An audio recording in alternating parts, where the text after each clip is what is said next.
السلام علیکم ورحمۃ اللہ وبرکاتہ۔ انسان کو اللہ تعالیٰ نے مٹی سے پیدا کیا ہے اور جنات کو اللہ تعالیٰ نے آگ سے پیدا کیا ہے۔ بظاہر دونوں کی تخلیق میں بہت زیادہ فرق ہے، کیونکہ انسان مٹی سے پیدا ہوا ہے، وہ ہر کسی کو نظر آتا ہے، لیکن جنات کسی کو نظر نہیں آتے، ان کی پیدائش آگ سے ہوئی ہے۔ تو سوال یہ ہے کہ کیا دونوں میں، جنات اور انسان میں، نکاح ممکن ہے؟ دونوں کے اندر ایسا ہو سکتا ہے کہ نکاح ہو سکے؟ یہ ممکن بھی ہے؟ تو اس کا جواب یہ ہے کہ یہ ممکن ہے، ہو سکتا ہے ایسا، اور شاید کائنات میں ایسا ہوا بھی ہے۔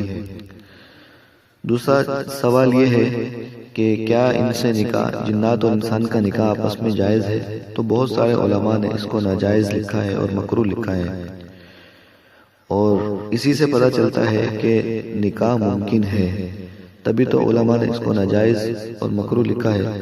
اگر ممکن ہی نہ ہوتا تو علماء اس کے بارے میں کوئی حکم نہ لکھتے۔ بعض احادیث کے اندر نبی صلی اللہ علیہ وسلم نے نکاح جنات سے منع فرمایا، جنات سے نکاح کرنے سے منع فرمایا۔ فقہاء کرام بھی بہت سارے یہ فرماتے ہیں کہ انسان اور جنات میں نکاح جائز نہیں ہے۔